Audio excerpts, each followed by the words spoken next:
шӯъбаи корҳои дохилии ноҳияи исмоили сомонии шаҳри душанбе бо ирсоли як нома ба раёсати донишгоҳи славянии тоҷикистону русия аз раёсати ин донишгоҳ тақозо кардааст ки аз ин ба баъд ба тарбияи донишомӯзони ин донишгоҳ саҳми бештар бигиранд.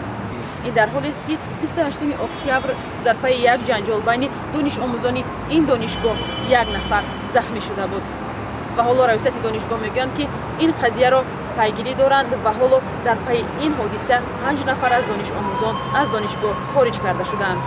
заду хурд миёни донишҷӯёни донишгоҳи славянӣ дар маркази душанбе рӯзи 28 октябр тахминан соатҳои 13 ва пас аз дарс сурат гирифтааст, замоне ки устодон мегӯянд қарор буд онҳо пас аз анҷоми дарс ба хонаҳои худ раванд. аммо ин гурӯҳи донишҷӯён ки зоҳиран аз рафтори Акмал ҳангоми дарс нороҳат шуда буданд, ӯро ба кӯчаи Пушкин дар маркази пойтахт даъват карда якбора ба ӯ ва ҳамсабақи дигараш ки ҳамроҳи ӯ буд ҳамла карданд. Нуралӣ Солиҳов, ректори донишгоҳи славянии Русияву Тоҷикистон мегӯяд, ҳоло Акмал Замонов дар бемористони қарияи боло бистарӣ аст ва донишгоҳ барои табобати ӯ то ҳол 15 000 сомонӣ додааст. мо мутаассифона камтар як имсол бадтар дара гирифтем, имсол бадтар дара гирифтем. Алакай шӯъбаи милитсия ноҳияи Октябр бо исмоили сомонӣ ҳозир байҳо баъзеашон дастгир карданд, бурданд тафтишот гузаронданд. имрӯз ман ҳамин мактубро гирифтам. дар ин мактуб фомили бачаҳое ки бевосита иштирок доштанд дар ин ноҷурию налатуфу оварда шуданд. мо аллакай фармон қабул кардем, ҳамаро хориҷ мекунем аз донишгоҳ. бар замин ба ҷонишини декани факулта ба худи декани факулта огоҳӣ дода мешавад. ректори ин донишгоҳ Нуралӣ Солиҳов мегӯяд, ин 5 нафар Акмал Замонов донишҷӯи курси аввалро ба далели саволу ҷавоби зиёдаш дар дарси риёзиёт ё математика зери мушту лагат гирифтанд. вале дар миёни гурӯҳе аз донишҷӯён ва баҳсҳои шабакаҳои иҷтимоӣ ҳам суҳбатҳое шунида мешавад ки гӯё ин қазия хусусияти маҳалгароӣ дорад. вале омӯзгорони донишгоҳ ин иддаоро беасос медонанд ва мегӯянд, ин муноқиша мисли дигар ҷанҷолҳои байни ҷавонон дар пайи баҳсҳои ночизи лафзӣ сар задааст.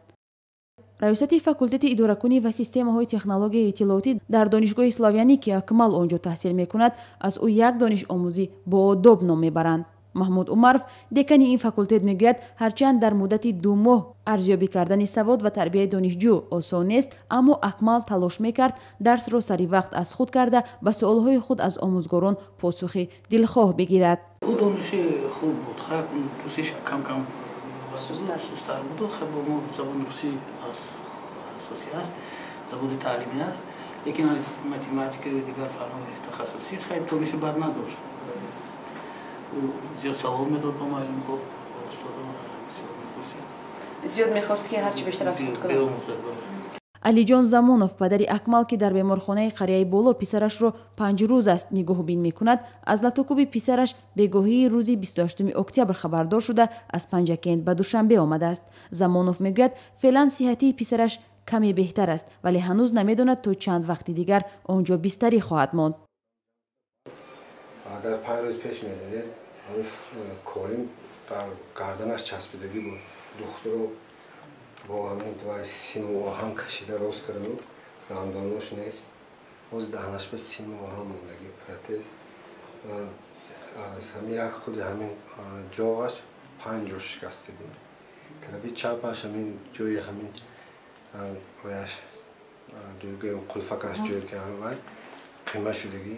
ҳозир ҳамина иваз кардан дар кор гуфтосем ки ё ҳаминҷо ё Москва бояд ки ҳамин устахонаш адиш кардан дар кор, ё аққаврдаш мекунанд ё ки вай месозанд аз пластмас. Замонов аз писараш Акмал ҷавони боодобу рӯзгордор ном мебарад, зеро ба таъкиди падар пас аз марги модар Акмал ягона хоҳари хурдашро ки модар пас аз таваллуди ӯ вафот кард, бузург намуда ҳатто барои анҷоми корҳои хона ба падар ёрӣ кардааст. талоши мо барои пайдо кардани 5 донишҷӯе ки аз донишгоҳ ихроҷ шуданд бенатиҷа буд. ба гуфтаи раёсати донишгоҳ, яке аз онҳо аллакай берун аз тоҷикистон рафта, телефони 4 нафари онҳо хомӯш буд. Дар ҳамин ҳол раёсати донишгоҳи славянии Тоҷикистону Русия мегӯянд, ин гуна ҳодисаҳо гоҳ-гоҳе рух медиҳанд ва тасмими ихроҷи ин 5 донишҷӯ ҳам барои дарси ибрат шудан ба дигарон гирифта шудааст.